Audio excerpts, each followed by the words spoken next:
दोस्तों आज हम बात कर रहे हैं 808 नंबर सब्जेक्ट की, जिसका नाम है हिंदी भाषा शिक्षण। तो चलिए हम इसके महत्वपूर्ण प्रश्नों के बारे में जानकारी लेते हैं। और इससे पहले हमने 801 से लेके 807 नंबर तक के सारे विषय को अपलोड कर दिया है। यहाँ पे पहले प्रश्न से स्टार्ट करते हैं और कोशिश करिएगा कि आप जो है इन प्रश्नों के उत्तर दे पाएं, ताकि ये पता चल पाएगा कि आपने जो तैयारी की है वो किस स्तर तक पहुंच चुकी है और आपका परिणाम क्या होने वाला है। तो यहाँ पर पहले प्रश्न से स्टार्ट किया जाता है। जो पहला प्रश्न है इसमें पूछा गया, निम्नलिखित में से कौन सा भाषाई कौशल उत्पादक यानी अभिव्यक्तियात्मक कौशल यानी प्रोडक्टिव स्किल के अंतर्गत आता है। तो यहाँ पे बहुत सारे ऑप्शन है। यहाँ पे सुनना यानी कि आप जो है सुन रहे हैं और पढ़ रहे हैं, तो सुन आप ही रहे हैं, पढ़ आप ही रहे हैं, तो ग्रहण आपके द्वारा ही किया जा रहा है। यहाँ पे बोल आप रहे हैं, लिख आप रहे हैं, यानी कि ग्रहण कोई और कर रहा है। आपका बोला हुआ किसी और को सुनाई दे रहा है, आपने जो लिखा है वो कोई और भी देख सकता है, पढ़ सकता है, वो समझ सकता है। आपने जो बोला है वो दूसरा आदमी भी समझ सकता है। जो आपने सुना है वो आप समझेंगे, जो आपने पढ़ा है वो आप समझेंगे। आपने जो सुना है वो आप समझेंगे, लेकिन आपने जो बोला है वो कोई दूसरा समझ सकता है। आपने जो पढ़ा है वो आप समझेंगे और आपने जो लिखा है वो कोई दूसरा समझ सकता है। तो इसमें ये भी जो दूसरे समझ सकते हैं वही प्रोडक्टिव स्किल होता है, यानी उत्पादन होता है। यानी कि आपने क्या उत्पादित किया है जो दूसरा आदमी देख सकता है, समझ सकता है। अभिव्यक्त कहते हैं इसको। तो इसमें दो चीजें अभिव्यक्ति हैं जो बी ऑप्शन में देखने को मिल रहा है। बोलना भी अभिव्यक्ति है, लिखना भी अभिव्यक्ति है, मतलब आप बता रहे हैं किसी को। तो यहाँ पे ब ऑप्शन जो है करेक्ट हो जाता है, बी। ठीक है। इसके बाद देखिए, वर्णों के व्यवस्थित एवं क्रमबद्ध समूह को क्या कहते हैं। तो वर्ण जो होते हैं जैसे क ख ग घ और ये फिर आपका आ ई ये सब क्या होते हैं, तो ये जो है ये आपका वर्णमाला होता है ना। तो इसको हम वर्णमाला कहते हैं, इसलिए स ऑप्शन करेक्ट हो जाएगा। नेक्स्ट जो क्वेश्चन है उसकी बात करते हैं। भाषा को ग्रहण करने के लिए किन दो कौशलों का उपयोग किया जाता है। आपको ग्रहण करना है, ठीक है, भाषा को सीखना है, तो आप जो है ग्रहणात्मक कौशल कौन सा उपयोग करेंगे। अभी जो आपने कौशल जाना था यहाँ पर वो था आपका अभिव्यक्ति कौशल, ठीक है, अभिव्यक्त कर रहे थे। अभी ग्रहण करने की बात आ रही है, आप ग्रहण करेंगे। तो अभी आप ऊपर वाले क्वेश्चन से सीख चुके होंगे कि ग्रहण कौशल वो कौशल होता है जो केवल आप ही जो समझेंगे, मतलब वो आपके लिए है। तो सुनना है ना, सुनना और पढ़ना। सुन भी आप ही रहे हो, मतलब आप अपने अंदर ग्रहण कर रहे हो, पढ़ रहे हो तो आप अपने अंदर ग्रहण कर रहे हो, लेकिन बोल रहे हो तो दूसरे ग्रहण कर रहे हैं। ठीक है, आप लिख रहे हो तो दूसरे ग्रहण कर रहे हैं, आप बोल रहे हो तो दूसरे ग्रहण कर रहे हैं। ठीक है, तो सुनना और पढ़ना दोनों ही आप ही ग्रहण कर रहे हो, ये भी आप ग्रहण कर रहे हो। लेकिन लिखना जो है ये आप केवल इसमें एक ग्रहण कर रहे हो। इसमें सुन रहे हो तो आप केवल एक चीज़ ग्रहण कर रहे हो, इसमें पढ़ रहे हो तो आप एक चीज़ कर रहे हो। लेकिन यहाँ पर देख रहे हो कि दोनों चीज़ें आप जो है ग्रहण कर रहे हो। तो यहाँ पे हो जाएगा सुनना और पढ़ना जो है दो कौशल हैं जो ग्रहणात्मक हैं, यानी ग्रहण किया जा रहा है। तो यहाँ पे ऑप्शन करेक्ट हो जाएगा। इसके बाद जो नेक्स्ट क्वेश्चन है उसकी बात करते हैं। प्राथमिक स्तर पर बच्चों की भाषा शिक्षा का मुख्य उद्देश्य क्या होना चाहिए। जो हम भाषा उनको देते हैं, भाषा सिखाते हैं, भाषा की शिक्षा दी जाती है प्राथमिक स्तर पर, तो बच्चों के लिए उस भाषा शिक्षा का मुख्य उद्देश्य क्या होना चाहिए, ये पूछा गया है। तो इसमें हम बोलेंगे कि बच्चों को जो है हम एक प्रभावी अभिव्यक्ति की क्षमता का विकास करने के लिए जो है भाषा सिखाते हैं, कि वो स्पष्ट कर सकें कि वो क्या बोलना चाहते हैं, क्या स्पष्ट अपने बातों को रखना चाहते हैं। तो अब जो अभिव्यक्त करें वो स्पष्ट रूप से सही तरीके से करें, इसको हम विकसित करते हैं। व्याकरण के नियम नहीं रटाते हैं प्राथमिक स्तर पर, ना ही कठिन शब्दों को याद कराते हैं, ना ही साहित्यकार बनाना चाहते हैं उनको। तो हमारा ब ऑप्शन जो है करेक्ट हो जाएगा। क्लियर है। अब नेक्स्ट क्वेश्चन की बात करते हैं। इसमें पूछा गया है लिपि का सही अर्थ क्या है। लिपि जो होती है उसका सही अर्थ क्या है। और याद रखिएगा आपसे पूछता है कभी कभी कि जो लिपि होती है, मतलब जो भी लिपि होती है हिंदी की, वो कौन सी लिपि होती है, तो वो होती है देवनागरी लिपि। ये आपको याद रखना है। तो लिपि का सही अर्थ क्या होता है ये आपको बताना है। तो हम बोलेंगे लिपि का सही अर्थ होता है भाषा को लिखने के लिए निर्धारित चिन्हों का प्रयोग करना, है ना। तो यहाँ पर भाषा को लिखने का निर्धारित चिन्हों का प्रयोग करते हैं, उसे ही हम लिपि कहते हैं। तो यहाँ पे जो है स ऑप्शन करेक्ट हो जाते हैं। उसके बाद जो है खड़ी बोली का विकास हिंदी के किस काल में मुख्य रूप से हुआ था। हिंदी के किस काल में जो है खड़ी बोली का विकास हुआ था। तो खड़ी बोली का विकास जो है आधुनिक काल में, जिसे भारतेंदु युग या द्विवेदी युग भी कहा जाता है, इस युग में हुआ था। तो यहाँ पे स ऑप्शन करेक्ट हो जाता है। इसके बाद जो नेक्स्ट क्वेश्चन है उसकी बात पूछी गई है कि निम्नलिखित में से कौन सा अविकारी शब्द का उदाहरण है। ठीक है। अविकारी शब्द का उदाहरण है, आपसे पूछ सकता है अविकारी शब्द क्या होते हैं, तो आपको थोड़ा सा ध्यान रखना है। तो इसमें से कौन सा अविकारी शब्द का उदाहरण है ये आपको बताना है। तो अविकारी शब्द वो होते हैं जिसमें रूप का परिवर्तन नहीं होता है, यानी जो शब्द जैसे लिखे होते हैं उसमें रूप का परिवर्तन नहीं होता है, उन्हें ही अविकारी शब्द कहते हैं। और अविकारी शब्द जो है इसमें से कौन सा होगा, वो होगा क्रिया विशेषण। ठीक है, क्रिया विशेषण, क्रिया की विशेषता बताने वाला शब्द जो है वो बदलता नहीं है। क्रिया की विशेषता बताने वाले शब्द जो है बदलता नहीं है, इसीलिए क्रिया विशेषण जो है ये अविकारी शब्द का उदाहरण है। इसके बाद जो नेक्स्ट क्वेश्चन है इसमें पूछा गया सुलेख का शाब्दिक अर्थ क्या होता है, यानी जो हम सुलेख करते हैं या बच्चों को देते हैं उस सुलेख का अर्थ क्या होता है। तो सुलेख मतलब होता है, सु मतलब है सुंदर और लेख मतलब लिखना, तो सुंदर स्पष्ट लेख, यानी कि स ऑप्शन करेक्ट हो जाता है। इसके बाद जो नेक्स्ट क्वेश्चन है उसकी बात करते हैं। यहाँ पूछा गया है भाषाई कौशल से क्या तात्पर्य है, इसके चारों रूपों के नाम लिखिए। भाषाई कौशल क्या होता है, भाषा का सही उपयोग करने की क्षमता विकसित करना, ठीक है ना, तो यही होता है भाषाई कौशल। ठीक है, और जो है इसके चारों रूप कौन से हैं, तो सुनना, बोलना, पढ़ना और लिखना, है ना।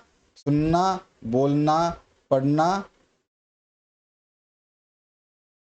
और लिखना, मैं अगर शॉर्ट फॉर्म में लिख रहा हूँ, सुनना, बोलना, पढ़ना और लिखना।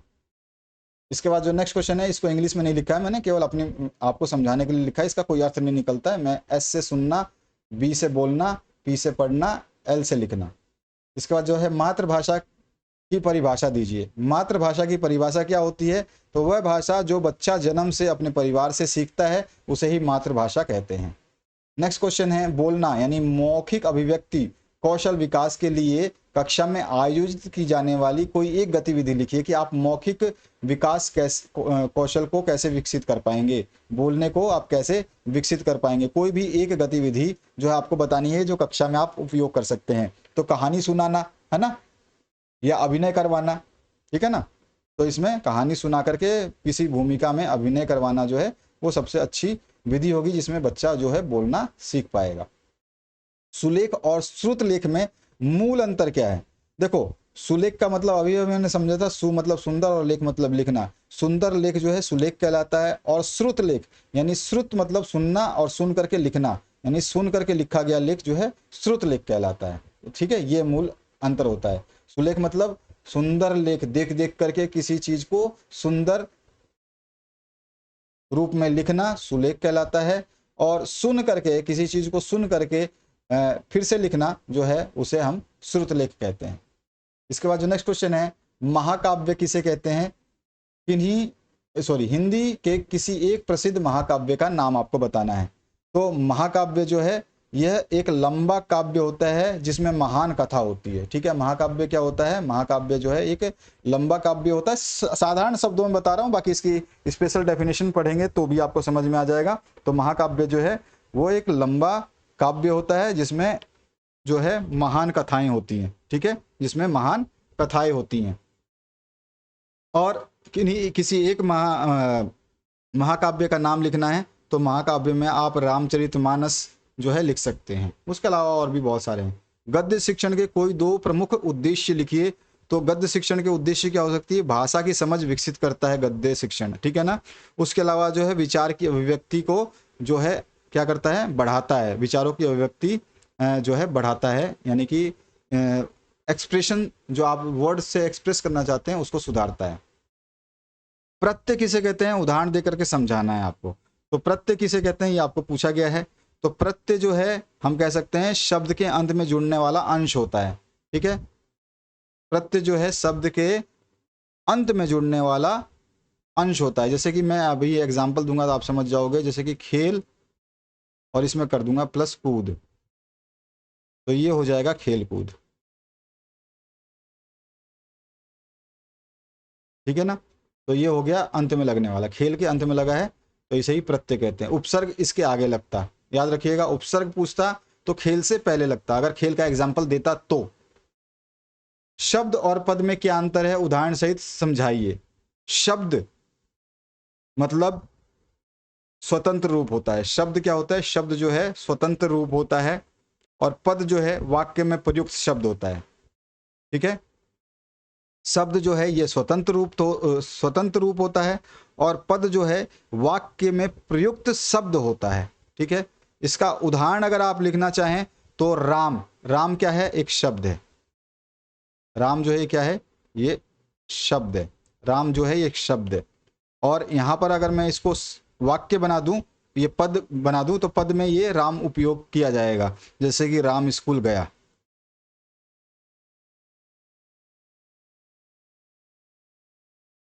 अब ये क्या है, पद है। समझ में आ गया आपको? प्राथमिक स्तर पर हिंदी भाषा शिक्षण के 3 प्रमुख उद्देश्य।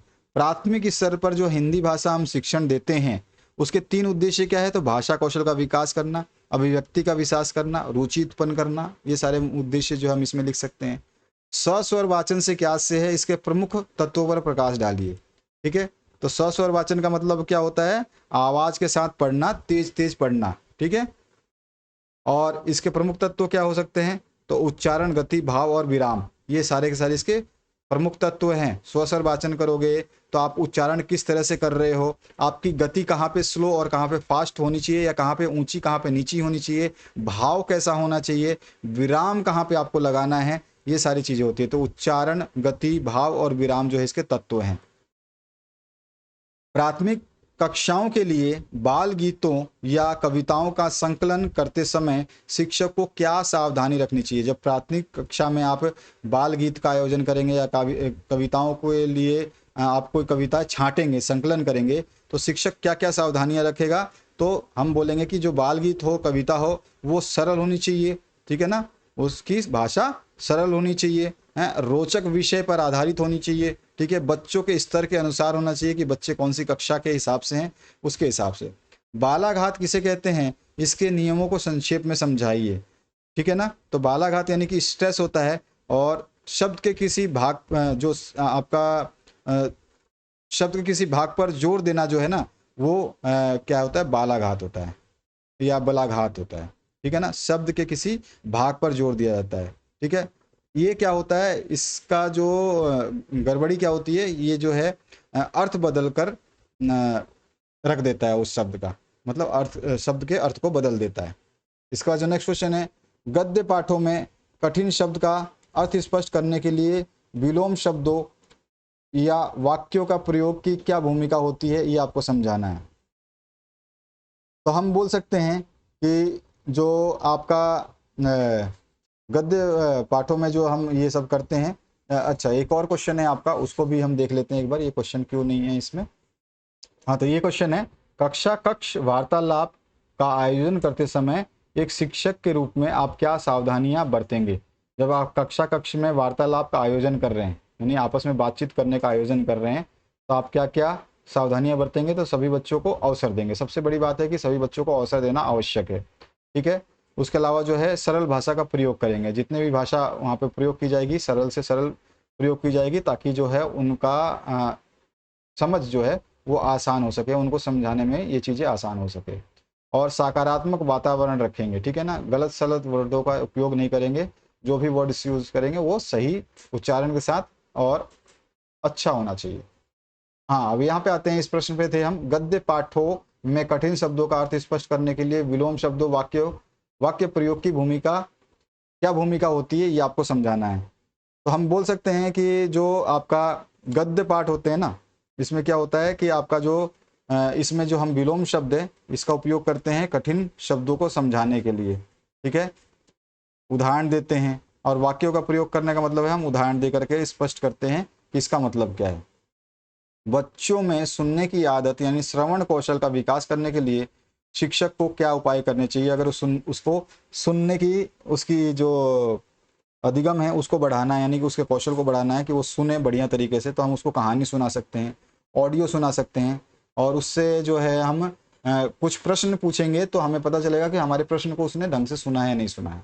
प्रादेशिक भाषा से क्या अभिप्राय है, इसका क्या महत्व है। प्रादेशिक भाषा का मतलब होता है किसी क्षेत्र की भाषा। ठीक है, किसी प्रदेश की भाषा जो है वो प्रादेशिक भाषा कहलाती है। और इसका महत्व क्या है, तो इसका महत्व यह है कि ये किसी क्षेत्र की भाषा होती है जो उस क्षेत्र में आसानी से समझी जा सकती है, और उस क्षेत्र में आसानी से सीखी जा सकती है, तेजी से सीखी जा सकती है। इसका जो नेक्स्ट क्वेश्चन है, श्रवण कौशल से क्या तात्पर्य है? प्राथमिक स्तर के बालकों में श्रवण क्षमता को विकसित करने की प्रमुख साधनों का वर्णन करना है आपको। तो श्रवण कौशल का मतलब क्या होता है कि आप जो अभी अभी मैंने बात की थी श्रवण कौशल के बारे में, यहाँ पे भी वही है श्रवण कौशल के बारे में। तो सेम ही क्वेश्चन है लगभग, लेकिन क्वेश्चन को घुमा सकता है। तो आपको ध्यान रखना है कि सुनकर समझने की क्षमता का विकास करना ही श्रवण कौशल कहलाता है। इसमें कहानी सुनाना, वार्तालाप करना, ऑडियो सुनाना, ये सब जो है शामिल किए जा सकते हैं। कविता शिक्षण द्वारा आप प्राथमिक स्तर के छात्रों में भाषा के प्रति रुचि किस प्रकार उत्पन्न कर सकते हैं, ये व्यवहारिक तरीके से आपको बताना है। कविता शिक्षण के माध्यम से, ठीक है, प्राथमिक स्तर के बच्चों में भाषा के प्रति रुचि उत्पन्न करना है। तो आप जो है कविता से रुचि उत्पन्न करवा सकते हैं, इसमें अभिनय करवा सकते हैं, ताल और लय की तुकबंदी करवा सकते हैं, चित्रों का उपयोग कर सकते हैं। वाचन यानी कि जो पढ़ते हैं संबंधी अशुद्धियों के प्रमुख कारण क्या है, इन अशुद्धियों को दूर करने के लिए आप क्या सुधारात्मक कदम उठाएंगे। जब हम पढ़ते समय जो गलती करते हैं, अगर हम उसे सही करना चाहें तो हम क्या करेंगे। तो देखो ये इसके प्रमुख कारण क्या है, तो इसका प्रमुख कारण सिंपल सी बात है कि जो है अभ्यास की कमी है, गलत उच्चारण कर रहे हैं। और अशुद्धियों को दूर करने का उपाय क्या है कि भाई हम उच्चारण को सही करवाएंगे, ठीक है, निरंतर अभ्यास कराएंगे, जो उसकी मुख्य कारण है उसी को हम दूर करेंगे तो वो उसके उपचार हो जाएंगे। इसके बाद जो नेक्स्ट क्वेश्चन है, इसमें पूछा गया है कि सुलेख लिखते समय छात्रों को कौन कौन सी सावधानियां रखनी चाहिए। इसके महत्व पर जो है आपको प्रकाश डालना है। सुलेख लिखते समय सभी को पता है ये सही आकार में लिखना चाहिए, सीधा लिखना चाहिए, साफ लिखना चाहिए, ठीक है, और मात्राओं का और कॉमा का जो है आपको क्या रखना चाहिए, ध्यान रखना चाहिए। महत्व क्या होता है इसका कि ये व्यक्तित्व का विकास करता है, ठीक है, सीखने में, अधिगम में विकास करता है, ये सब चीज़ें हैं। मौखिक अभिव्यक्ति या बोलने के कौशल के विकास में वीडियो सिनेमा की भूमिका क्या हो सकती है, आपको स्पष्ट करना है।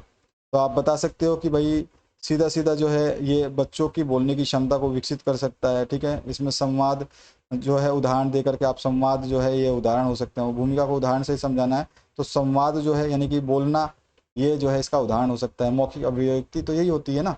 और श्रुत लेख के दौरान छात्र कौन कौन से सामान्य दोष या गलतियां करते हैं श्रुत लेख के अनुसार, यानी कि सुन करके जब छात्र लिखते हैं तो कौन कौन सी गलतियां सामान्य रूप से करते हैं। तो हम बोलेंगे कि भैया जब श्रुत लेख की गलतियां होती है तो उसमें वर्तनी की त्रुटि होती है ना। अब वर्तनी की त्रुटि क्या होती है कि हम जैसे हमने कुछ बोला और वो लिख नहीं पाए, मात्राओं का उन्होंने गलत इस्तेमाल कर दिया। उसके अलावा जो है इसमें और क्या हो सकता है, तो और ये हो सकता है कि